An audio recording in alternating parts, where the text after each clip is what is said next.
Հարգելի գործընկերներ, մենք ունենք մի խնդիր,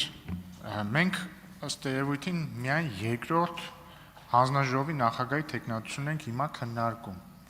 եւ ես հասկանում եմ իհարկե, որ գայթակղությունը մեծ է խոսել բոլոր ներքաղաքական խնդիրներից, եւ ես դեմ էլ չեմ, եթե այդ խնդիրները գոնե ինչ-որ աղերս ունեն, օրինակ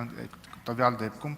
պետական իրավական հարցերի հանձնաժողովի ոլորտների հետ, բայց ես առաջարկում եմ այն ելույթները, որոնք ընդհանրապես կապ չունեն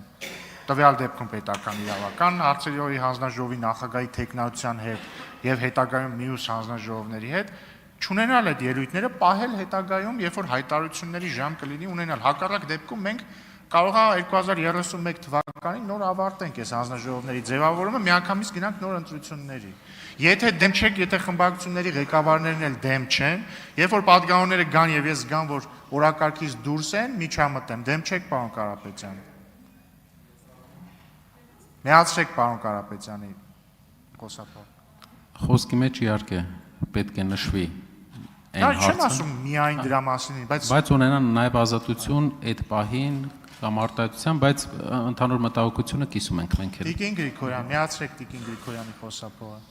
Ես կարծում եմ կարելի է սահմանափակել որոշակի առումով ելույթների քանակը, բայց չի կարելի սահմանափակել բովանդակությունը, այսինքն պատգամավորին ասել դուք այս թեմայով խոսեք, այն թեմայով խոսել ճիշտ չէ, բայց կարծում եմ կարելի է գալ ընդհանուր կոնսենսուսի, որ ավելի քիչ քանակությամբ ելույթների համար գրանցել։ Շնորհակալություն Տիկին Մանավազյան, դուք ինչ կասեք։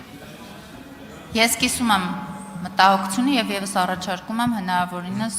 սահմանափակել։ Շնորհակալություն Տիկին Գրիգորյան, խնդիրն այն է, որ ոչ թե ես եմ սահմանափակում բովանդակությունը, այլ օրակարգն է սահմանափակում, այսինքն կա օրակարգը ասում է ինչի մասին են մեր ելույթները։ Հակառակ դեպքում կարելի է ասել, որ ցանկացած օրակարգ ազատ ելույթների մասին է։ Ամեն դեպքում ես հորդորում եմ մնալ օրակարգի սահմաններում, ինչը սահմանված է կանոնակարգ օրենքով եւ ես հասկանում եմ ամեն դեպքում ընդհանուր ըմբռնում կա։